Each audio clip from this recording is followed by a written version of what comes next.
Okay. But yeah, I would have. If I would have said no, hey, I don't want this baby. I'm gonna have the abortion. I would have did it, and I would have went back to Fayetteville because I didn't want to come home. Didn't want to come, and when it wasn't somehow the financial aid was messed up. Let me tell you how God works. He messed up all of that, right? So I had to pay $1,500 in order for me to get my classes for spring.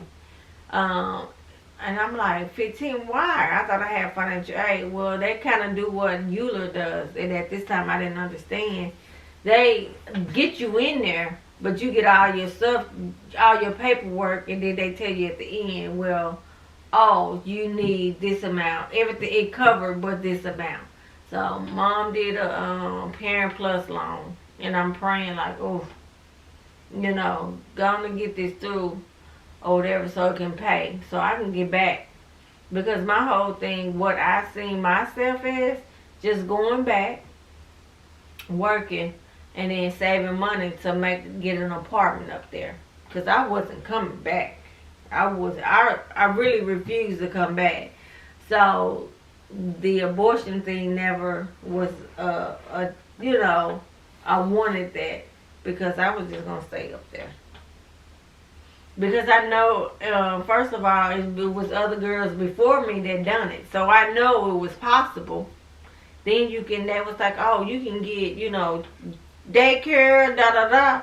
You had so many benefits up there, and I knew Fayetteville was just one of them growing. I knew it was going to be growing because they talked about it. You hear it. And then Mama talked me into coming home, which I'm like, okay, cool. Came home, and a whole bunch of memories flushed. And so I stayed at Granny house for months until I was like 7 months. So when I got home, when I went to the doctor, I was already like 4 months. I was thinking I was 3, but I was 4. That's crazy. That's funny. Yeah, I went in February, thought I was 3, so that meant I got pregnant, boom, like then November I was a month. You know what I'm saying? So I told your dad, like, Thanksgiving time. And so it was quick. So it was never things like, oh God, I want to just get rid of this because I want to, I'm focused on me. So I guess I've never been selfish like that. So okay, so since you've never been selfish like that, how does it feel now to be working on Better Than Amazing, and you didn't got to the level where you are able to speak well and not as nervous, and able to put yourself out there, where you went through all these different hurdles and steps, and now it got you to a place where you are genuinely happy to be working on something for you? I am so super excited because number one, again, the Lord works in mysterious ways. He allowed me to raise you. It's like a single mother, and I did my job and I did it well.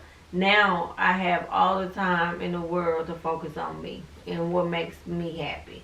Learning to say no to other family members and really meaning it and not feeling guilty or in double back doing what I say I wasn't going to do. So that focus and that energy that I instill in Better Than Amazing is something that I'm super excited about because it makes me want to continue because I want to see the outcome. And I know where the outcome is. Just like when I planned your stuff, I'm planning something that I know is going to benefit, and it's going to be the enjoyment, and it's not going to feel like work. You know what I'm saying? So I'm I'm waiting for that portion where it says, do something that you love to do that don't make you feel like it's work. And when I work on Better Than Amazing, It doesn't feel like work. when I work on numbers and doing QuickBooks, it doesn't feel like work. It feels like I'm just doing this in a project, but at the same time, I am helping another company out and managing their accounts and stuff. So it's wonderful. It's one of the number things. It's kind of like when you learn how to do certain things with numbers, and you know what I'm talking about when I say this. Different ways that you can manipulate numbers, right? Right. And you're just putting this number thing into something that the world calls a job. And you be like, oh, shoot. Especially if you're doing something, and I love to problem solve anyway. So I'm not going to be like, God, dog, I'm stuck. I'm like, I'm finna figure this out. So when I closed our books and stuff for Better Than Amazing, I was going through because I had to do our savings, our checking. Remember when I was like, I was stuck? So what I did was I went in there in the office and I turned my music on and stuff, and I just like got in it. And when I did that, it's kind of like how you'll see on TV in your mind going, you know how that go, and you're like, oh, and I'm just rolling, and I'm like, oh, that's what they're doing. So being self-taught on software is amazing. And then I think our minds do this, and we do it, and then we go back and read it to see what that word was, exactly what you're doing. You know what I'm saying? You can say if reconciliation is what I was doing. I'm saying closing the books. I'm just making sure that my account is balanced, basically. But they call it reconciliation. So, when I first got into QuickBooks, I didn't know what that was. And they was like, you can reconcile. So I was like, oh, this is the type of stuff you can put on your resume, which that's what I'm going through now. So those type of things like that is amazing and it's exciting. And I always see myself as a student for life. I'm always learning. I'm open to learn. And so this industry that I'm in right now, I'm going to learn it, and I'm going to master this mud to the day. Hey, at least for the next 5 years. You just sparked a new question. So how does it feel being in the modern age of knowing resumes doesn't matter as much, but in the field that you are in, it matters in some type of way? Because at first, resumes was the most important thing. Right. But as you see now, resumes not as important, but you still are willing to add to it. So the field here is really not resumes, it's more your certifications. Okay. So I guess it is a type of resume, but in the modern time, I think that as an individual, and as I see this one particular lady on my LinkedIn, she's like an HR person, right? And she always had different quotes and stuff about if you don't treat your employees like this, then they will leave, or A, B, and C and stuff like that, and giving people a chance when she interviewed them. And she said for her, the most important is not the skills or what's on your resume. It's about giving a person the opportunity to show them who they are, right? And I agree. I'm on the hiring committee now for our director. I glance at their resumes because for me, that's not what's important, and that is not what I determine my outcome on who's gonna be the best director on paper on their resume. One lady had a picture on there, so what you mean? She had her picture on her resume. So